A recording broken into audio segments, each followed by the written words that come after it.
2 years ago, I received an acceptance letter from one of my dream universities, along with the incredible news that I had been awarded a scholarship. It felt like the stars had aligned for me.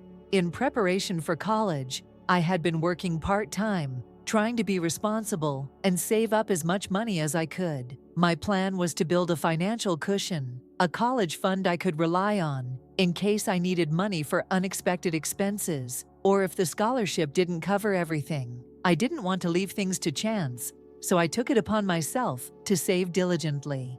Getting accepted to college was already an achievement, but securing a scholarship felt like an additional stroke of luck, as though all my hard work had finally paid off in the best possible way. I was happy that the college fund I had been saving up could now be used for any additional expenses I would have during college. At the time, I didn't have my own bank account yet. I was still quite young, and for convenience, the money I earned from my part-time job was deposited directly into my mother's account. I trusted her completely with it. I had always assumed that when I eventually left for college, my mom would just transfer that money back to me. No questions asked. I had earned it, after all, and it was intended for my education.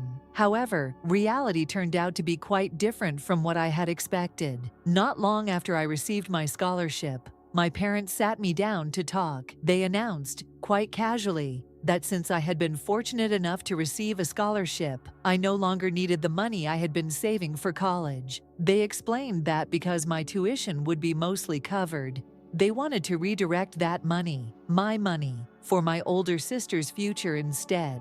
I was completely taken aback. I had worked hard for this money, and now, out of nowhere, they were telling me it would be used for my older sister. For some context, let me explain a bit more about her. Chloe. Chloe has always been the troublemaker in the family. Unlike me, who has had to work hard and follow the rules, she has always found a way to escape consequences, no matter what she does. She's only 3 years older than me, but you wouldn't think so if you saw how my parents treat her. They act like she's still a little kid, and no matter how old she gets, they seem determined to shield her from any kind of responsibility or accountability. It's like they've put her in a bubble where she never has to deal with the real world. Ever since we were children, Chloe was always the one getting away with things that I never could. I was constantly reminded to work hard and be responsible. But Chloe, on the other hand, whenever she made a mistake or did something wrong, my parents, especially my mom, would jump to her defense almost instinctively, arguing that their oldest child could never be wrong. It didn't matter whether my sister was clearly in the wrong or if there were others involved. Somehow, my mother would always manage to turn things around and make it seem like she was the victim. For example, when Chloe was around 14 years old, she got caught bullying younger girls at school. According to the teachers, she had been picking on them for weeks. Things got so bad that the school had to call my parents in for a meeting to discuss Chloe's behavior. It was a serious issue. Several students and teachers had witnessed her bullying. But when my mother heard what had happened, she flat out refused to accept it. Chloe started crying during the meeting, of course, and denied everything. Rather than questioning whether her daughter could really be in the wrong, my mom decided to believe her tears over the facts.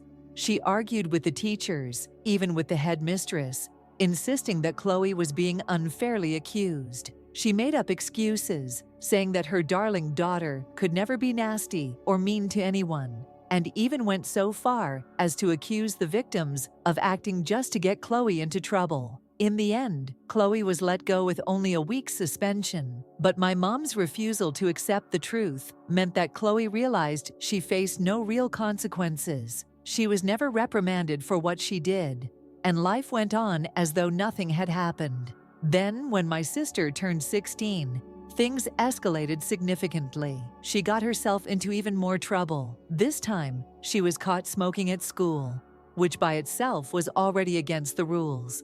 But that wasn't the worst of it. Along with smoking, she was also found trying to sell weed, which was a much more serious offense. The school administration, this time, had irrefutable evidence.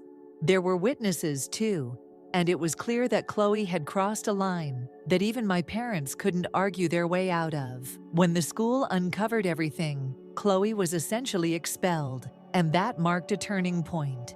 For once, my mother, who had always been able to shield her from accountability, was suddenly in a position where she couldn't talk her way out of the situation or make excuses for Chloe. Yet, instead of letting Chloe face some consequences, at least, my mother quickly switched into what I can only describe as damage control mode. She refused to let this incident tarnish the image she had built of Chloe as the perfect, innocent daughter in the family. Rather than addressing the reality of what had happened, my mom spun an entirely different narrative to our family members and relatives. She started telling people that she wanted to send Chloe to a posh school, far away from home, because she wanted the best education possible for her. In reality, it was difficult for Chloe to get into any school in our locality because of her reputation. My parents were desperate to hide what had really happened. They couldn't bear the thought of people finding out that their darling daughter had been expelled from school for something as serious as smoking and selling weed. The posh school was just a cover to protect their reputation, and, by extension, Chloe's. However, my mom framed it to others as though she was sending Chloe to a prestigious, expensive boarding school of her own choice to give her better opportunities and help her succeed.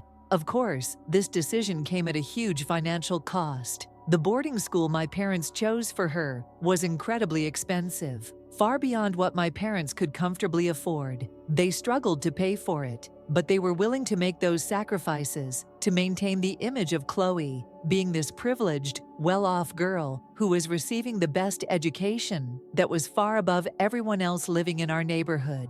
Clearly, my parents were willing to go to great lengths to cover up Chloe's failures and bad behavior, even when it meant putting themselves under financial strain. You would think that after everything that had happened, after getting caught smoking, selling weed, and being expelled from school, Chloe would have learned her lesson, shown some remorse, or at least made an effort to change. Shortly after she was sent to that expensive boarding school, my parents received a call one night that Chloe had disappeared. In the middle of the night, my sister had left a letter behind, in typical dramatic fashion, declaring that she was in love with her then-boyfriend, Alex, and that she couldn't wait any longer to spend the rest of her life with him. Panic set in at home, and my parents went into overdrive trying to find her. They were frantic, calling up her friends, contacting the police, searching for any leads or clues about where she might have gone. Thankfully, after some tense days of searching, the police were able to track her down. Chloe had been staying at one of her friends' houses the whole time. When my parents and I went to get her back home, my sister flat out refused to come. Instead, she declared to my parents that Alex was the one for her and that she wanted to marry him immediately. My parents tried to talk her out of it for hours. Rather than laying down the law or demanding that Chloe come back and finish school, my mother, in the end, gave in to her demands. After some negotiating, they struck a deal. Chloe would return to finish high school, but after she graduated, my parents would support her decision to marry Alex. They even agreed to help Chloe and Alex financially as much as they could after their marriage. Can you believe that? And that's exactly what happened. True to her word, Chloe graduated, and as soon as she turned 18, instead of going to college or focusing on her future, she married Alex. My parents, as promised, helped them every step of the way. They found a place for Chloe and her new husband to live in. Since neither Chloe nor Alex had any stable income to support themselves, my parents ended up agreeing to pay their rent every month. And to make matters worse, Alex didn't have any parents around, so the entire responsibility for the two of them always fell on my mom and dad. I couldn't wrap my head around the fact that after all the trouble Chloe had caused, my parents were still bending over backwards to make her life as comfortable as possible. They were using their hard-earned money to support her marriage, pay her rent, and basically take care of her and her husband. While I was always told to focus on studies and encouraged to take a part-time job so I could earn my own money, I couldn't help but feel this growing resentment. knowing that I always had to work harder than my sister, who just got things for free, served on a platter. This kind of favoritism has been a constant throughout our lives. No matter what Chloe does, she's always protected. And when my parents decided to take the money I had worked so hard to save for my education and give it to her instead, it just felt like another chapter in the same old story. I confronted them, demanding to know why they were choosing to give my hard-earned money to Chloe. It didn't make sense to me. I had been saving that money for years to help with college, and it was mine, not theirs to give away. That's when my parents revealed the real reason behind their decision. Chloe had just found out she was pregnant. My jaw practically dropped in disbelief as my dad proudly declared how happy he was to become a grandfather so soon.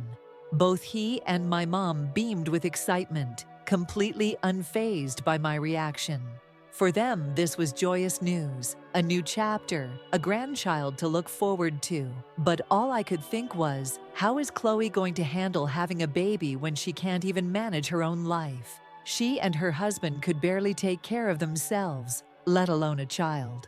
However, when I voiced these concerns to my parents, my mom just brushed them off, like she always does whenever I raise a valid point about Chloe's poor decisions. She casually mentioned that Alex, Chloe's husband, had recently gotten a good position, so he would be able to support her and the baby from now onwards. My mom said it so matter-of-factly, as if this new job would just magically erase all of their financial struggles. Then she dropped the real bombshell. My parents had decided to take away the biggest source of tension in Chloe's life by buying a brand new apartment and letting her and Alex stay there for free. That's where they wanted to put my money, into purchasing a home for my sister so she could start her family in peace. They were ready to make yet another huge financial sacrifice to buy a house just to make sure Chloe didn't have to worry about anything. I couldn't believe it. It was like everything I had worked for. The late nights, the part-time jobs, the sacrifices didn't matter in comparison to Chloe's latest life event. Once again, I was being asked to step aside so she could be catered to. My parents had never shown this level of pride or excitement about my achievements, not even when I got accepted into my dream university with a scholarship. After years of being the responsible, hard-working daughter who tried her best to make them proud, I was tired of coming second to Chloe in every way that mattered to them. It was a moment of clarity for me. I realized that no matter what I did, I would never get the recognition or appreciation I deserved. If they couldn't value me for the person I had become, then maybe it was time for me to stop seeking their approval altogether. I was done fighting for a place in their hearts. From that point on, I stopped arguing with them. I didn't see the point in trying to reason with people who were so blinded by their favoritism. Instead, I shut down completely, emotionally distancing myself from the situation. I just waited, quietly, patiently, for my chance to leave. The moment my college start date approached, I focused on preparing for that escape. I kept my head down, counting the days until I could finally move out and leave this toxic dynamic behind. But even in those final weeks, I would overhear my parents talking several times about their grand plans for my bedroom after I left. They were already planning to turn it into a nursery for Chloe's unborn child, their future grandchild. It was as if my existence had been completely erased from their minds. The room I had lived in for years was already being planned to be transformed to cater to a child who hadn't even been born yet. My parents were practically giddy with excitement about how they could babysit for Chloe and give her baby a room in their house when the day came to move. My dad didn't even offer to help me pack or move my things. Fortunately, I had my friends who were there for me. They helped me move into my dorm, and once I settled into my new life at college, I felt an overwhelming sense of relief. For the first time in years, I wasn't living under the weight of my parents' favoritism or trapped in a house where my achievements and my efforts were taken for granted.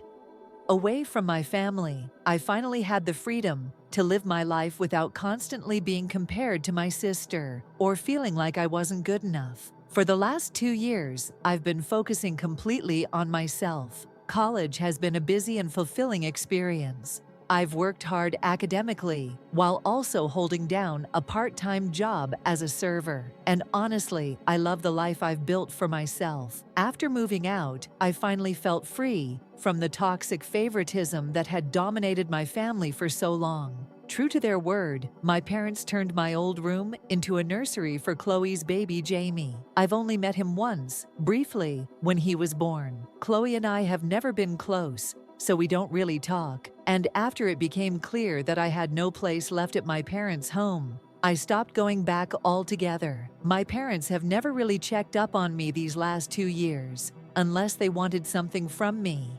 And over time, I just accepted that this was how things were. I focused on my own life, my own goals, and let go of the idea that they would ever change. Things had been quiet between us for so long that I was genuinely surprised when I received a call from my mom earlier this morning. She sounded panicked, her voice shaking, and the first thing she asked was whether my sister had called me. I was confused, and I told her no, I hadn't heard from Chloe. Then, to my surprise, my mother started to cry on the other end of the line. I felt a pang of worry hearing her like that, and I asked her what had happened. And that's when she finally confessed, in between sobs, that something terrible had happened that morning. Apparently, she and my dad had woken up to the sound of the doorbell ringing frantically, followed by loud banging on their front door. And when they rushed downstairs to see what was going on, they found Jamie, Chloe's son, standing on the porch all by himself. He was holding his small bag and a note. My mom was in hysterics as she recounted how terrifying it was to open the door and see their grandson there alone, with no sign of Chloe or her husband, Alex. I asked my mom if the note said anything about where Chloe had gone or what was happening. And this is when my mom revealed that in the note, Chloe had written that she hated being a mother and couldn't live with this suffocation any longer. She wrote how she didn't want to raise her son and had asked my parents and me to take over raising Jamie from that day forward. I was absolutely taken aback, stunned by the reality of what was happening. My mother's sobbing only intensified on the phone as she tried to process this, while my father, who had been desperately trying to reach both Chloe and her husband, Alex, suddenly took the phone from her.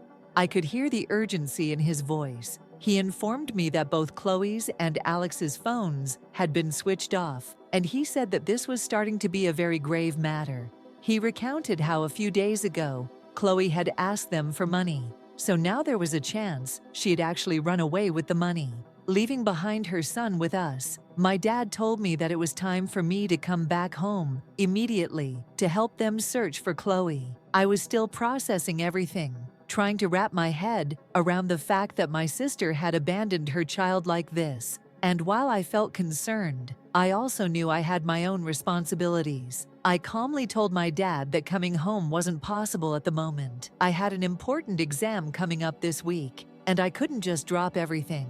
I offered to do what I could from my end, saying I would try to reach out to Chloe myself, but I couldn't be physically there. My dad wasn't happy with that response at all.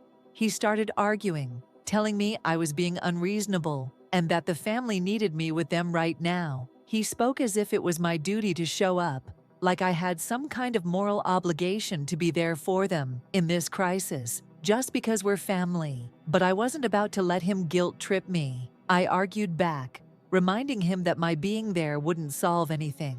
I couldn't help but point out that they hadn't needed me in the past 2 years. Not once had they asked how I was or what I needed. Now suddenly, because they were in a crisis, I was supposed to drop everything and rush back to help?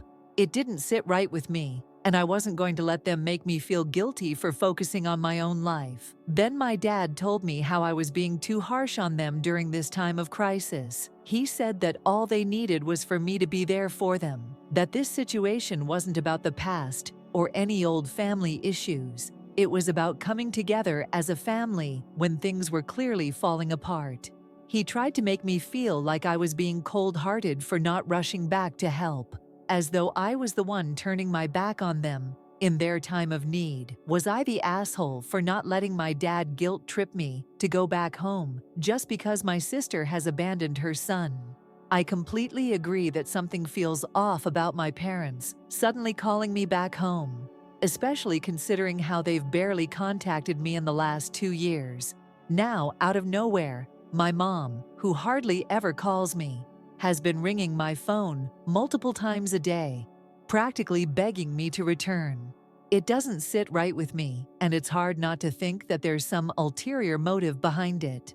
They've never shown this level of urgency about anything before, so why now? To clarify to some commentators, I'm genuinely concerned for Jamie. The idea of my sister abandoning her child is beyond heartbreaking, and I feel for him deeply. Chloe's sudden disappearance and her decision to leave Jamie on my parents' doorstep is shocking to say the least. But at the same time, I know my parents love Jamie, and I trust that they will take care of him, just as they've always been willing to bend over backwards for Chloe's sake. So I'm not worried that Jamie won't be cared for. I know my parents will step up for him. At the end of the day, what bothers me the most, though, is how my sister can just vanish without warning. It's disturbing that she would do something so drastic, and I can't shake the feeling that there's more going on than I've been told. I don't understand why my parents are so desperate to have me come home when, in reality, they've never needed my help before. It's been a week since my last update. After I finished my college exam, I decided to take some time and finally visit my parents. My mother, who had been crying for the past week, had red, puffy eyes, and it looked like she hadn't slept much. My dad had this grim, worried expression that made it clear he was still anxious about everything. Jamie seemed to be doing all right, though. I bought him a small gift and spent some time playing with him. He was comfortable with my parents, blissfully unaware of the chaos surrounding him. He even seemed to think that his parents were just on a vacation and would return soon. Once I settled in, I knew I needed to sit down with my parents to talk about everything.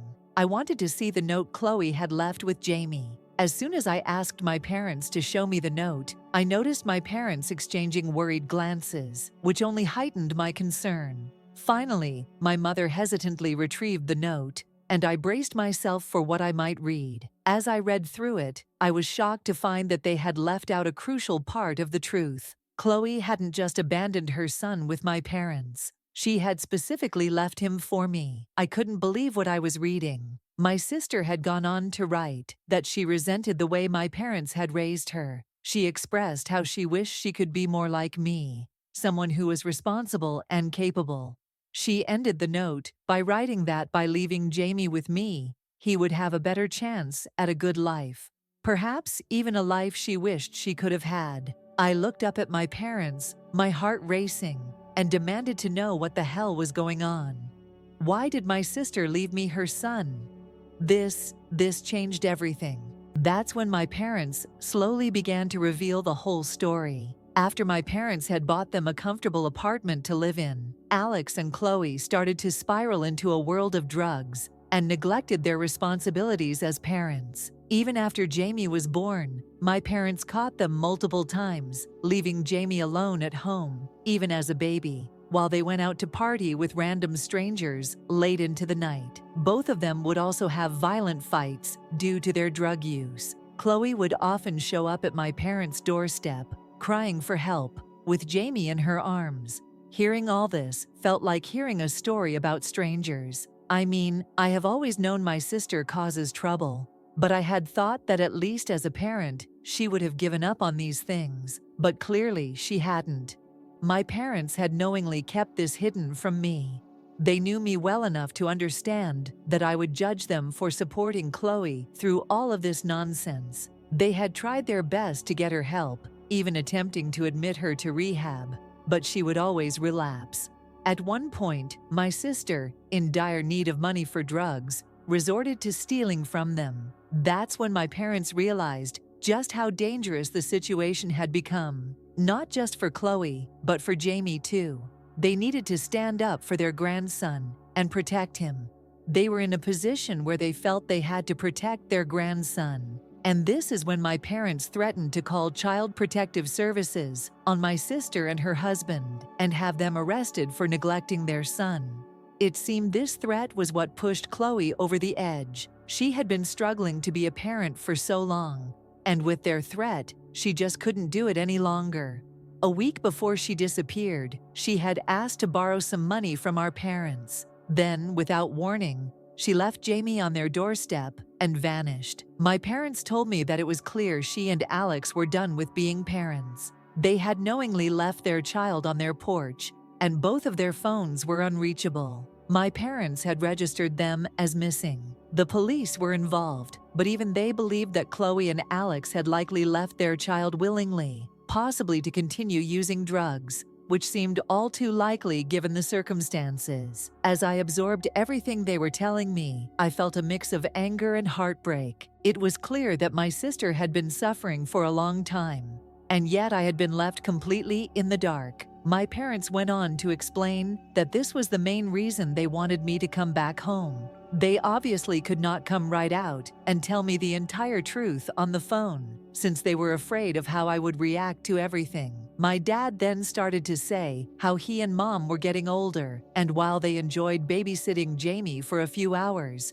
they couldn't possibly handle him full-time. Hence, he felt it was a great idea for me to move back in with them and work on replacing Chloe's role in Jamie's life. My mother nodded in agreement, saying that I could probably drop out of college and raise Jamie for the time being, since my sister wanted me to have him.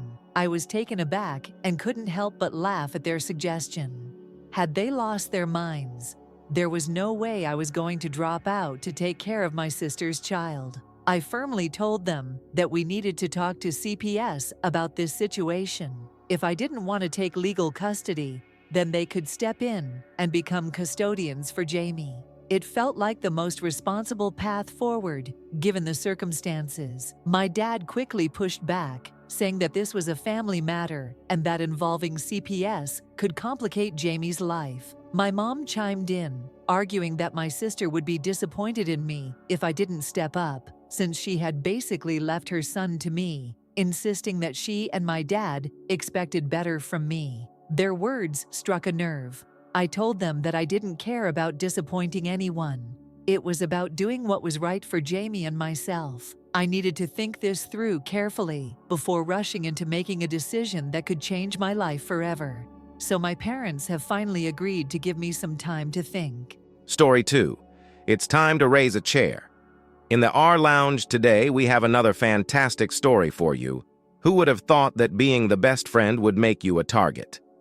Our relationship cost this OP a significant portion of her independence today in our lounge. Is it my fault for abruptly missing my friend's birthday? We've known each other since we were 2 years old, since our parents are best friends, which is why his girlfriend referred to me as the typical girl best friend, Miles. I wouldn't describe Miles as my best buddy, though. He is a close buddy, and while we occasionally hang together, our parents make sure we see each other on all significant holidays. Her age was in her early 20s. The issue began with a foolish childhood recollection. We performed a wedding play on school aftercare when we were 8 years old. Miles was the groom, and I was the bride. It was a play with clumsy children and awful tunes. Naturally, our parents recorded and photographed that, and every one of us has a picture on our family photo walls. Lindsay and Miles are in a romantic relationship. They began dating last year after meeting 3 years prior. Lindsay dislikes me. She therefore remarks that I am the usual girl's closest friend if we happen to cross paths at a party. I secretly wanted to sleep with Miles, she once said. Where she got that impression, I don't know. Miles and I don't have the same schedules or friend groups. We didn't actually meet that often, other from the monthly get-together over meals. When Lindsay viewed the wedding play image, things became worse. The comments continued to grow. She even claimed to know what game I was playing by sort of DMing me on Instagram. When I brought this up to Miles, he advised me to give her some time. I was invited to his birthday celebration on Saturday. After that, he wrote to me to tell that she would be watching over me. I was not permitted to occupy his attention on this, their first birthday together. To be honest, I was simply tired. Miles repeated the same thing when I tried to speak to him again. I simply skipped out. I just wrote a brief note apologizing for being unable to attend and informing him that his mother would be bringing his gift when the celebration began. He is now angry with me for not celebrating his birthday. My parents are disappointed that I skipped a family event, and Lindy is furious that I made it all about me. Am I a jerk at it? I didn't want to create more of this than it already is, so I didn't share anyone the texts. Since Lindy is a recent addition to Miles's life, I didn't want to incite people against her. Our lives would become more challenging as a result. Perhaps the more mature thing is to simply discuss it. My folks are not blowing up my phone or becoming angry with me. I just read about Fashion Day, and my parents were really disappointed that I had missed my first birthday. She is envious, but I don't know why. Our parents never want for us to be together. There was nothing about it, no jokes. They probably wouldn't want it either. Since it was our first play, they like the photo of the wedding play, which is in the living rooms. Update. I'll give you an update on the first section and address any questions later. I spoke with Miles following my previous piece. He was initially quite upset and believed that I had been exaggerating the situation. More information may be found in my previous post. We decided that we should keep a greater distance while he works things out, primarily due to my desire to avoid being included. Petty drama stress. After that, I speak with my parents and let them know what happened. The way Lindy handled me definitely irritated them. They obviously had no intention of becoming involved, but it felt good to have that off my chest. Then until Tuesday night, nothing further occurred. Since Wednesday was a vacation, a few of my pals decided to go karaoke at an Irish bar. My closest buddy and I went to touch up her cosmetics and go potty at one point. Then, Lindy entered and kind of cornered us with a few of her buddies. It wasn't attractive. They began to chat loudly, discussing how men kidnap witches, how certain women are born to destroy homes, how they would be pitiful enough to pose as a guy's buddy, and how pygmies are the worst. Pretending we weren't there, they kept pushing us bodily toward the area with the hand dryers. My closest buddy finally had enough and pulled me along with her as she pushed past them. Lindy yanked my hair as we were nearly at our table, causing me to fall backward onto what appeared to be a metal object that you were meant to place your feet on. A female next to Lindy poured beer on me after I started to turn white from the pain. Someone dropped one of those hefty pint glasses on my head during a fight, but I can't really tell you what occurred. I was transported to the hospital when the cops removed the Lindy. Both Miles's parents and mine were incensed. Both of them visited the hospital. I had a serious concussion. I broke my nose. The worst part is that I had a little back fracture. I remained in the hospital till the morning of yesterday. Miles did make several attempts to phone me. My parents claim that they advised him not to come see me at this time. I did receive a formal notification stating so. Lindy and another female were apparently facing judicial action for both assault and public disruption at the bar. I will now have to handle all of it legally. After speaking with Miles at last, I learned that those of you who said Lindy was isolating him were indicating that an abusive relationship was okay. She made him feel terrible, and he told me everything she said to him. He would be the target of her outbursts about anything in her life. When she was angry, she would bite and scratch him. We both started sobbing and apologizing at the end of our conversation. We'll be nearer once more. At least we can discuss these topics more frequently. He is hiding at my parents' house after breaking up with her. That's all for now. I can see why you decided not to celebrate Miles's birthday. It appears like Lindy's supervision put you in a situation where you were unable to fully enjoy the celebration. Spending time with friends in that manner isn't really enjoyable. When someone is attempting to steer the conversation and discredit your role in Miles's life, it's difficult to have any kind of genuine interaction. You're correct to put your health first and take charge again. Second update. I'll provide an update right away and elaborate later. A formal court date has been established for my case against Lindy. It is 3 months out and took 2 months to get. However, something is something. Our attorney stated that since Lindy is a first-time offender, she's most likely not going to go to jail. She would only be imprisoned for 3 months at most. She will probably be required to pay a charge equal to 100 days of her salary or a similar amount. I don't have the mental capacity to handle this, so I've let my father handle it all. A second case is also pending. I am legally chronically unwell at the same time. The hairline fracture did not occur suddenly. Rather, it progressed over time. I suffer every day. While not every day is terrible, I never go a day without feeling at least a 2 on the pain scale. I have been unable to work as a result. Currently, 75% of my previous income is covered by insurance, with the other portion coming from my job. However, I'm most likely going to lose my job. In order to cover my lost income, my insurance company made a claim against Lindy. I don't now communicate with Miles. I made an effort to be encouraging, but I became resentful of him since his envious ex-girlfriend had handicapped him. He was a victim. Yet I hold him somewhat responsible for my inability to live my life now. In addition to taking up some new activities, I'm in therapy to work through all of that. In addition to looking at online courses, I've begun writing more.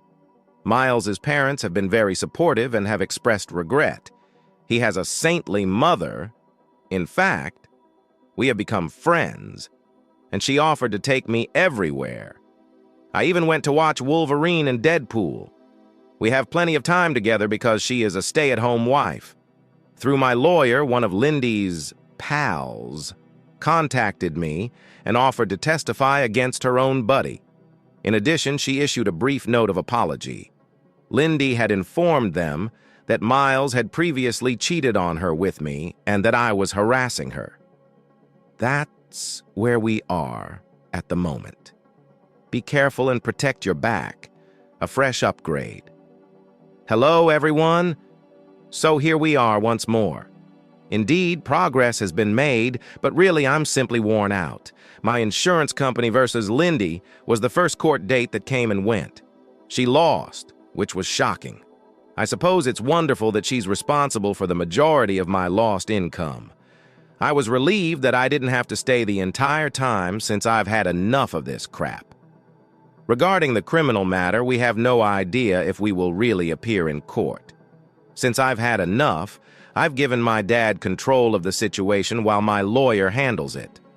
I'm not an expert in law. Additionally, Lindy is in a difficult situation following that insurance loss. It looks like her legal team is rushing to repair the damage. But that's not my concern right now. The majority of Lindy's pals have emerged from their hiding places to testify. It turns out that she has experience with this. Another girl came forward with proof that Lindy had engaged in similar behavior throughout her high school years. This poor girl was only seated next to Lindy's ex-boyfriend, who was a regular person, when Lindy lost it and began spreading rumors and actual breadcrumbs on her table to aggravate her celiac illness. She is that type of crazy, yes. At the time, no one could prove it. But now that all these pals are showing up, it's all becoming clear. And these females didn't undergo a moral awakening, I assure you. They just fear being fired or having a bad record appear on their records. It's becoming more and more ugly every day as the receipts start to appear. Since that is a whole other dumpster fire, let's now discuss Miles. I haven't spoken to him yet. It turns out that he has long been aware that Lindy was threatening to harm him if he didn't stop talking to me and get his parents to stop. And this moron dismissed it with a giggle. I assumed she meant to end their relationship or something. She was dead serious, though. Even began to follow one of his relatives and me. She sent his cousin strange messages and created an ambiguous profile. Miles did what? Speak to her calmly. Yes, that's all. He just complied with the demands she made of him. Yes, I am much more angry with him now. Despite knowing she was insane, he did nothing about it. I was pulled into the muck as he led her to spiral. When his father eventually intervened, he brought him to the police, who then filed complaints on Lindy's numerous transgressions. Now, they have proof from the items involving his cousin, including pictures showing Lindy getting personal with him. On that front, at least something is occurring. But in my opinion, it's too little. Too late. Lindy, on the other hand, has completely stopped talking. Well, except from TikTok. To be honest, it's a little unsettling that my pals are always giving me her bizarre films. She is behaving as though nothing is going on, as if her entire life isn't falling apart. She is currently creating those terrible lip-sync videos with her new lover. I believe she's residing at his house, but I'm not sure. Her parents may have cut her off. I wouldn't be shocked. And the man, too? Yes, my friend did some research on him. To put it mildly, he matches her pattern well, as my grandmother used to say. In terms of health, there is a lid for every pot. Nothing positive to share, as of yet. I'm currently waiting for a surgical appointment, which appears to be in early 2025, because my discomfort hasn't gone away. It's fantastic that the discomfort is now spreading to my left hip. That dejected little puppy from the Black Cauldron is me. However, there is a bright side. Some of the nurses I work with have become my friends. My hair gets braided by one of them, which is kind of adorable. Additionally, I currently see a physiotherapist on a regular basis, primarily for massages. Sometimes I feel like I'm simply using duct tape to piece myself together, even though it helps. I should start practicing pool workouts, the therapist said. I'm currently enrolled in a senior aqua aerobics class. No, my town doesn't have a class specifically for people with disabilities, and to be honest, I didn't feel like looking too hard. However, the elderly women are a riot. Well, except from one who constantly appears depressed. To be honest, though, I'm not a talker. The good news is that I was eventually granted permission to use a wheelchair. Therefore, after an hour, I can go out with my friends without feeling like my body is collapsing. In addition, I've been playing much too much Fallout and taking a couple leisurely university classes. That's that. And we are at that location. I'm trying everything I can to get through it, even though it's still a disaster. I appreciate you staying. I suppose. That the insurance case worked out well for you is wonderful to hear. Even if, in the big picture, it's only one minor triumph. The wheelchair is also advantageous.